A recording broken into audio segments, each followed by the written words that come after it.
নমস্কার। নমস্কার। আপনার এক্সপেরিয়েন্সটা একটু আমাদের সঙ্গে শেয়ার করুন। এক্সপেরিয়েন্স হয়েছে বলতে আমার বাসা হয়েছে কমলপুরে। আমার বাসা কমলপুরে। আমার ওয়াইফের গরুবেটা স্টোন হয়েছিল আরও 2 মাস আগে। তখন আমি সোনোগ্রাফি মারফতে জানতে পারলাম আগে। তখন আমি ভাবলাম যে এটা তো মানে এটা তো করতে হবে। তখন আমি ওই সুমনচার কোলাইট ডিস্ট্রিক্টে আমি গেলাম। তখন তাই লাগে সাক্ষাৎ করলাম।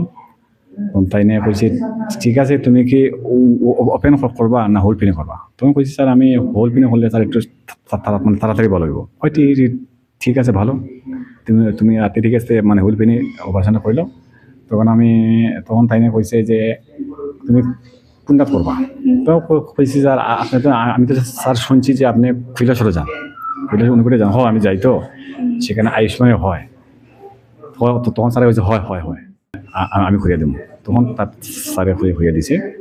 কিন্তু আমার এবং আমার ভাগিনা তাকেও জিজ্ঞাসা করছে, সে বলছে ঠিক আছে আও করতো তোমরা, আমরা এখানে আইছি। কিন্তু আওয়ার পরে খুব ভালো লাগছে এই শেখের পরিবেশটা। এবং এত স্টাফের যে মানে সুশৃঙ্খলভাবে যে স্টাফরা করতেছে, এটা খুব ভালো লাগছে আমার কাছে। এবং আমি ঊনকোটি কর্তৃপক্ষকে এই হসপিটালের কর্তৃপক্ষকে আমি ধন্যবাদ জানাই। এত সুন্দর, এত সুশৃঙ্খল পরিবেশ এবং স্টাফের যে ব্যবহার খুব ভালো লাগছে। ভালো লাগার ধরুন আমি আর 2টা কেস আমি আমার রিলেটিভস আমরা সেখান থেকে পড়াইয়া ঢুকবো এখানে। এবং আমি স্টাফের তারা খুব স্টাফ যারা আছেন তারা খুব নম্রভদ্র এবং খুব সুশৃঙ্খল। আমার খুব ভালো লাগছে। আমি বারবার এই কথা বলছি।